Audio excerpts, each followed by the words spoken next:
तो वैयक्तिक विषय जोपर्यंत काय प्रवेश होत नाही तोपर्यंत तुम्ही आम्ही काय बोलू शकतो नाही त्या विषयावर। याबाबत तुम्हाला काही शंका आहे का? काय प्रवेशाबाबत अशा होतं काही शंका आहे का प्रवेशाबाबत? नाही, असं काय राजकारण आहे हो या महाराष्ट्रात। असं काही घडलंय ना तुमच्या माझ्या ध्यानीमनी पण नव्हतं आणि कधी घडलं पण नव्हतं आयुष्यात, असं घडलंय। त्याच्यामुळे इथं काही घडू शकतो पण याविषयी काही तुमची आणि काही नाही, पण नेत्यांच्या या भूमिकेमुळे कार्यकर्त्यांची जी सस्य उद्भट होते त्यामुळे आता आम्हालाही असं वाटायला लागलं का पत्रकारांनी कुठली भूमिका नेमकी घ्यावी नेत्यांच्या। पत्रकारिता हा वेगळा भाग आहे, राजकारण वेगळा भाग आहे। तुम्ही ॲक्च्युली तुमचं कामच आहे आमची चिरफाड करणे, नाही ते आम्ही सुरू केलं बरोबर आहे का?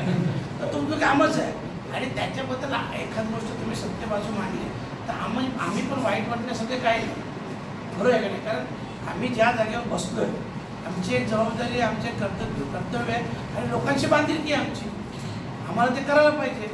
आणि आम्ही नसेल करत तर त्यासाठी तुम्हालाच बोलायला लागणार आहे। तुम्ही जेव्हा बोलाल आमच्यावर टीका टिप्पणी कराल तेव्हा तो नेता जो मला काम करतो, बरोबर आहे का नाही?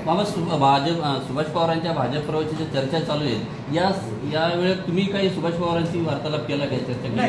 नाही, पक्षश्रेष्ठींनी याबाबतचा निर्णय घेतला का या चर्चेमुळे स्थानिक स्वराज्य संस्थांच्या निवडणुकीवर परिणाम होते म्हणून? नाही, बघा एक लक्षात ठेवा, सुभाष पवार हे राष्ट्रवादी,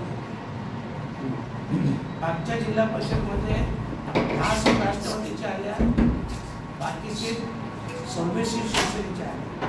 सुभाष पवारांना उपाध्यक्षपद दिल्यानंतर त्यांनी त्यांच्या मुदतीत ते पद सोडायचं होतं, परंतु जेव्हा पद सोडायची वेळ आली 2.5 वर्षात त्यांनी शिवसेनेत प्रवेश केला, बरोबर आहे का? तर त्याच्यामुळं आता त्यांचं काय असेल हे मी कसं सांगू शकतो? राष्ट्रवादी आहेत का? पण राष्ट्रवादी आहेत का? नाही, ते निवडणुकीच्या नंतर मला तर ते राष्ट्रवादीत असतं कुठे बॅनर लावून ते राष्ट्रवादीत नाहीच आहे असं पकडा ना। निवडणुकीनंतर तुम्ही कधी त्याचा बॅनर बघितले का पक्षाची काय मीटिंग बघितली? काय नाही। मामा, समजा आता पुढे होणाऱ्या निवडणुकीमध्ये शिंदेगड आणि तुमची युती होईल असं चर्चा चालू आहे? नाही, असं अजून चर्चा नाही, प्रस्ताव नाही, काही नाही, बरोबर आहे। फक्त काय बघा